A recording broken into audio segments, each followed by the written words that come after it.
जय महाकाल।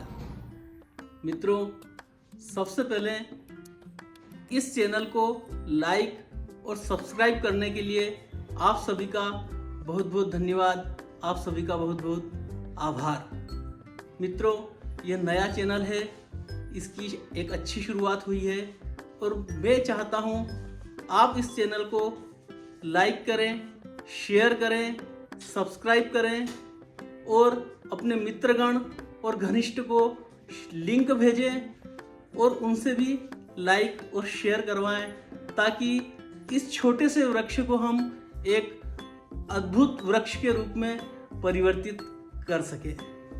मित्रों, आज फिर मैं आपके सामने एक कहानी लेकर आया हूँ, आपको अवश्य पसंद आएगी।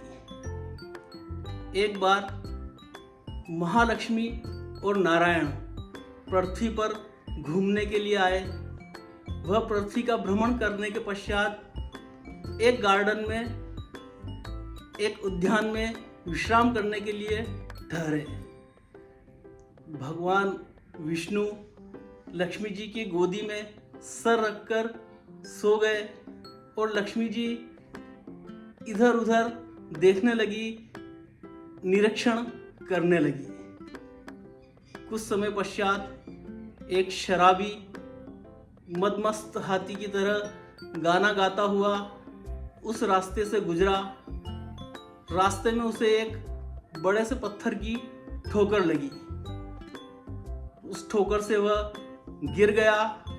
वह खड़ा हुआ डगमगाते हुए और उस पत्थर को अपशब्द कहने लगा, उसे ठोकर मारकर वहाँ से हटाने लगा। वह पत्थर वहाँ से हटा और उसके नीचे एक पोटली मिली जिसके अंदर हीरे जवाहरात थे और कुछ सोने की अशर्फियाँ थी। उसने उस पोटली को उठाया और देखा और उसकी खुशी का ठिकाना नहीं रहा। वह हंसते मुस्कुराते मदमस्त आगे की ओर बढ़ गया। लक्ष्मी जी यह सब देख रही थी। उन्हें बहुत बुरा लगा।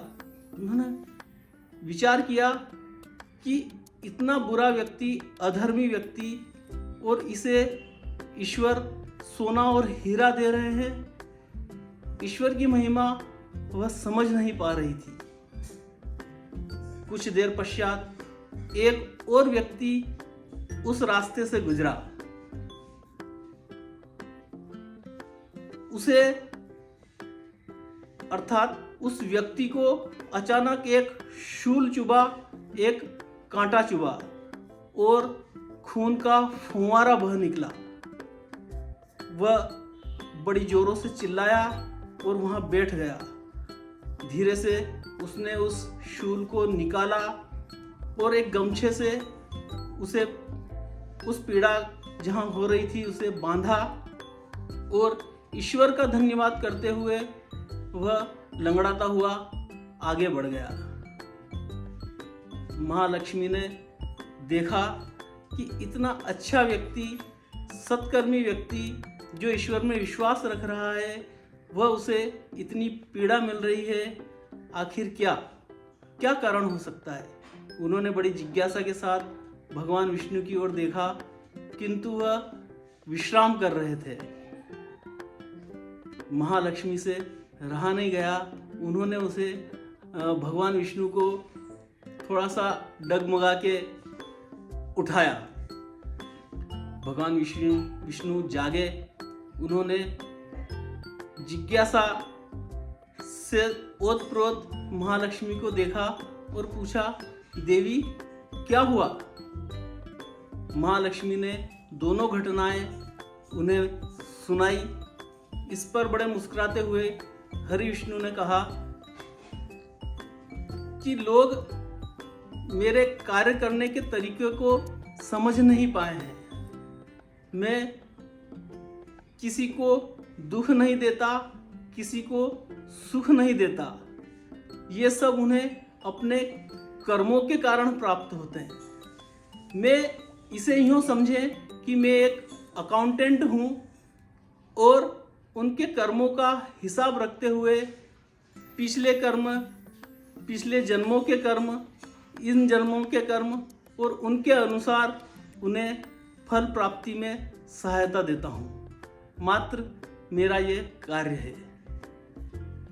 जिस व्यक्ति को हीरे और जवाहरात मिले हैं, पिछले जन्मों में वह अथाह पुण्य कार्य कर चुका है, उसने बहुत अच्छे अच्छे कार्य किए हैं और इस जन्म में उसे आज के दिन राज्य का एक बड़ा भाग मिलना था, किंतु उसे मात्र एक हीरे और सोने की पोटली मिली। कारण था कि उसने इस जन्म में इतने कुकर्म, अधर्मी और पाप किए हैं कि उसके पिछले जन्मों के पुण्य नष्ट हो गए हैं और उसे मात्र एक हीरे और सोने की पोटली में संतुष्टि करना पड़ेगी। और जिस व्यक्ति को शूल चुभा है, पिछले जन्मों के पाप कर्मों के कारण, अधर्मी कर्मों के कारण उसे आज के दिन शूली पर चढ़ाना था, किंतु इस जन्म के अच्छे कर्मों के कारण उसे मात्र एक शूल चुभा और उसके कर्म सामने आए और इतने सस्ते में वह निपट आए। ऐसा आप मानकर चलिए देवी। जनता को, लोगों को यह समझना चाहिए कि कर्म ही उनके साथ जाते हैं।